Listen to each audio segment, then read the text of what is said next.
We're back with Congressman Jim Himes on the front line of helping the American effort to help the Ukrainians win the war against Russia. I wonder if, in your perch on the Intelligence Committee, you've pondered bringing together sort of the best inside and outside government to figure out how to do what you just said, counter Russian disinformation.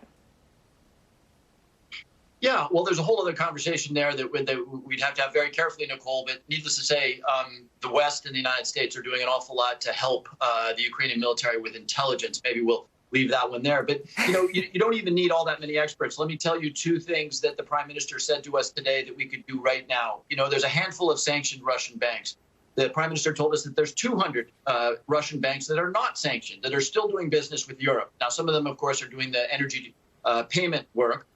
We could dial that back. We could, come up with a structure that puts money going to Russia for energy into some kind of escrow, or some gets hived off to rebuild Ukraine. Here's an interesting one, too. The prime minister made a point I hadn't heard before, which is that Russia fuels the nuclear reactors of Ukraine, amongst other places, but of Europe.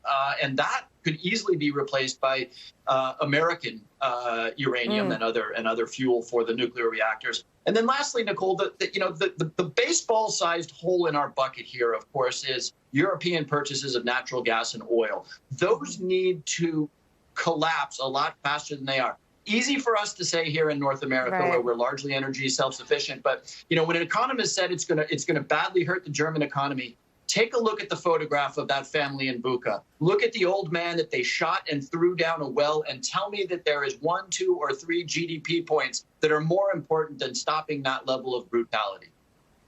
Yeah, and I think this turn in Bucha represented a turning point in the sort of collective awareness of what's happening, of what you described. And I guess something to sort of pick up with you next time we get to talk to you is whether that is the piece that unites the world, that sometimes the political, speed bumps take care of themselves when the facts and the truth come out. So I'm always wondering how we push those facts into Russia, but maybe we'll think on that and talk about that next time. But it seems like one of the real hurdles is the fact that Putin does have a grip on the information environment inside Russia. Is that still the case?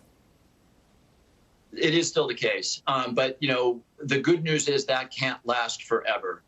You can the Russian people, certainly those that remember the Soviet Union, are well trained in what propaganda means. Yeah. And, you can lie to the Russian people the way Putin has, but you can't lie about 10,000 dead soldiers returning to their families in wooden boxes. You can't lie about what Ukrainian people will tell their friends and family in Russia. So in the short term, it works. But, eventually this will get through.